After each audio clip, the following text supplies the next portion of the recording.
Salam alaikum, j'espère que vous allez bien, vous et toute votre famille. Tout d'abord, c'est MCKS Family. Aujourd'hui, Inch'Allah Yaroubé, je vais parler concernant le mariage.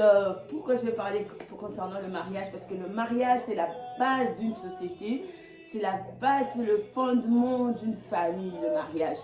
Donc tout d'abord, le mariage, c'est une adoration. Alhamdulillah, Rabbi Alamin. Quand tu te maries, c'est comme si tu faisais ta prière, c'est comme si tu faisais la Umrah, c'est comme si tu faisais l'aumône aux orphelins, comme si tu aidais à des nécessités. Le mariage, c'est le fondement d'une famille. Donc aujourd'hui, je me permets, Inch'Allah Yaroubé, de parler concernant le mariage.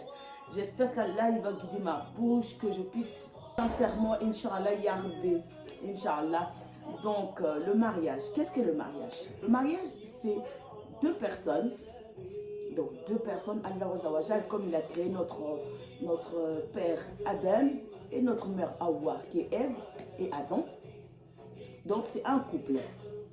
Donc, toute chose sur la surface de la terre, Yahvé l'a créé en couple. Que ce soit les êtres, donc c'est-à-dire dans la botanique, les plantes, que ce soit les animaux, les bestiaux, ils sont en couple, et les êtres humains. Alhamdulillah. Donc, dans un couple, il y a deux personnes. Et le mari et la femme. Subhanallah, qu'Allah nous préserve. Et préserve nos enfants et nos descendants. Donc, le mariage, il ne peut pas y avoir d'autres personnes qui s'insèrent dessus en disant qu'il donne son avis. Donc, le mariage, c'est un couple, c'est deux personnes. Et donc, quand, ma soeur, tu prends l'engagement de te marier, tu dois être vraiment sûre et certaine de ta décision du mariage. Tu ne peux pas t'engager à te marier aussi facilement parce que ta soeur, ta cousine s'est mariée. Donc toi, ça te chante, tu viens d'un coup, moi aussi je dois me marier. Non, non, non, non, non. Abadan, le mariage, c'est un engagement la plus fondamentale dans la vie d'un être humain. Donc quand tu t'engages de te marier, c'est quelque chose de solide. Ta soeur, quand tu t'engages pour te marier, il faut pas jouer avec le mariage. Le mariage, c'est pas comme si tu vas acheter une voiture et que la voiture, tu veux plus de cette voiture, tu changes. Non, non, non, non. Le mariage, ce n'est pas ça. Le mariage, tu vas construire toi, tu vas construire l'homme, tu vas construire les enfants, tu vas construire les descendants, des arrière-descendants. C'est pas une décision à prendre à la légère. Pour se marier, il faut vraiment que tu... c'est préférable que tu perds 2-3 ans de réflexion que d'aller t'engager à te marier précipitamment et puis tu perds. Et tu divorces, tu te maries encore avec un autre. Non, je ne critique pas ceux qui sont divorcés. Hein. Tous mes respects à eux. Et qu'Allah Azzawajal les guide et les préserve et les donne le meilleur d'eux. Mais je dis, pour que tu sois heureux dans ta vie, on ne sera pas heureux tout à fait. Parce qu'on n'est pas au paradis. Et le mariage, ce n'est pas un jeu. Et le mariage, ce n'est pas que du bonheur tous les jours. Dans le mariage, il y a des inconvénients et des avantages. Dans le mariage, dans toute chose que Allah Azzawajal il a créé, c'est des épreuves. Donc le mariage, c'est une épreuve. Donc tu vas être des fois heureuse, tu vas même te sentir machallah.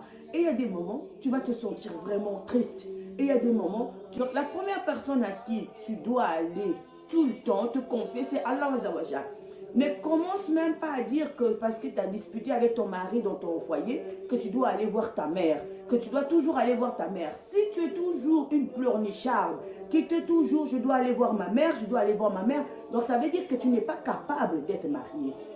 Parce que quand tu prends l'engagement de se marier, ça veut dire que tu deviens papa, tu deviens maman, tu deviens tout. Tu es une société, c'est comme une entreprise. C'est toi qui prends les choses en main. Tu dois tout gérer. Tu dois tout gérer. Tu dois gérer les enfants, tu dois gérer ton mari. Même si tu crois que ton mari, il prend des décisions, mais la femme, c'est elle, la femme sage, c'est celle qui bâtit sa maison. C'est-à-dire, elle prend des décisions. Et il y a d'autres, tu peux tomber sur ton mari qui n'aime pas que tu prends des décisions. Et ça va être maintenant ton jihad à toi. Ça veut dire que tu vas rentrer en contradiction avec lui parce que toi, tu es une personne qui est habituée à prendre des décisions. Et que tu tombes sur un mari tu vas rentrer, tu vas te marier avec un homme qui n'aime pas que tu prennes des décisions. Donc, c'est à toi de savoir comment gérer à cela pour qu'il puisse te comprendre. Donc, il y a beaucoup de choses dans le mariage. Le mariage, ce n'est pas que quelque chose de, c'est pas quelque chose de néfaste à la base. C'est quelque chose de bien. Mais il faut savoir entretenir ce bien-là. Il faut savoir comment utiliser ce bien-là. Il faut savoir comment travailler ce bien-là. Parce qu'il y a des choses que tu vas vivre pendant le mariage qui va te déplaire, qui va te causer même des soucis. Mais c'est à toi de savoir comment le gérer. Comment le savoir le gérer? Il faut toujours avoir la crainte d'Allah. Si tu as la crainte d'Allah, ma soeur, tu auras toujours des solutions. Tu vas avoir 10 ans, 20 ans, 30 ans. Le temps va passer, tu vas dire, mais je suis encore avec mon mari. C'est parce que tu as la crainte d'Allah. Tu as Itakila. Si tu as toujours cette idée, tu as un problème, tu dois aller pleurnicher auprès de ta maman, de tes soeurs, de tout ton entourage, tu ne vas jamais t'en sortir. Parce que ta vraie décision va venir toujours de ceux qui sont autour de toi. Mais ceux qui sont autour de toi, ce n'est pas eux qui vivent avec ton mari. Ceux qui sont autour de toi, ce n'est pas eux qui font leur vie avec ton mari. Tout le respect à tes parents, mais ce n'est pas eux qui vivent avec ton mari. Celui qui connaît mieux ton mari, c'est toi qui vis avec. Donc, le jour que tu vas prendre l'initiative de te taire, tu te dis, je veux me taire.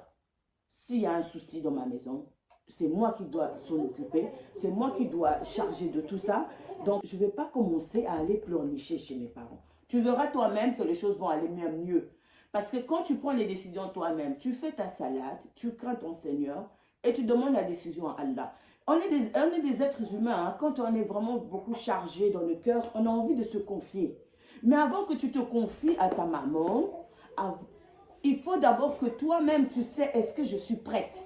Tu vas aller expliquer à ta maman, par exemple, que ouais, je veux divorcer. Et si toi, tu n'es pas prête pour divorcer, tu vas aller écouter, ils vont dire, mais oui, mais c'est normal. Oh là là, et mes enfants qui sont rentrés, je vais couper ma vidéo. Assalamu alaikum. Alaikum salam wa rahmatullah. Ouais, mais attendez, alors je fais ma salade. Là, tu fais ta vidéo. Je fais ma vidéo, Inch'Allah. Et après, j'ai fait déjà manger, vous allez manger. Laissez-moi, je vais continuer ma... Non, non, papa, il n'a pas besoin. Écoute, s'il te plaît.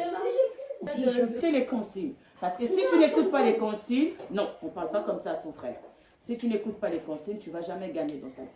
Il faut essayer d'écouter les consignes et surtout les comprendre et les appliquer. Donc, vous allez vous asseoir, merci. Parce que moi, je fais ma vidéo et là, moi, je vais couper ma vidéo. S'il vous plaît, Dieu, tu présentes tes excuses tout de suite. À qui tu parles mal comme ça, tu lui présentes des excuses. Voilà, quand tu as fini de dire pardon, je t'ai dit ne mange pas les poissons parce que tu vas couper ta faim. Vous laissez les poissons là, vous allez manger de la nourriture chaude. Merci, je ne veux plus entendre du bruit. Hein. Donc, excusez-moi, mes sœurs, je reviens à vous. Vous voyez, hein ma sœur, tu as vu, famille, surtout famille nombreuse, mariage, le couple, ce n'est pas quelque chose à prendre à la légère. C'est un dépôt que Allah va te donner, surtout toi qui n'es pas encore marié. C'est un dépôt. Donc, il y aura des choses que tu seras même obligé de priver dans ta vie professionnelle pour se concentrer à ta famille. Mais moi, en l'occurrence, alhamdulillah, il y a Allah qui me facilite. Donc je disais que toi, tu m'as coupé, j'ai oublié. Va t'asseoir là à ta place. Merci. Donc, je ne peux pas faire, c'est pour ça que vous allez remarquer, peut-être qu'il y aura 3-4 jours que je ne vais pas faire des vidéos parce que je suis une maman d'une famille nombreuse et des fois, j'ai des moments où je ne peux pas me permettre de faire les vidéos, j'ai un nourrisson et subhanallah, donc le temps que je vais faire ma vidéo, mes enfants ils reviennent de l'école, le temps que je vais, subhanallah, donc mais alhamdulillah, Allah qui me donne la force, je ferai selon mes capacités et selon mon temps. Donc, je pense cette vidéo, Inch'Allah Yarbé, je ferai une deuxième partie parce que là, c'est d'abord la famille et les autres qui sont autour viennent après. Donc la vidéo vient autour, c'est après. Donc c'est d'abord la famille. Donc je vais pouvoir aller servir à manger à mes enfants et m'occuper de mon tout petit garçon. Et Inch'Allah, je reviendrai vers vous.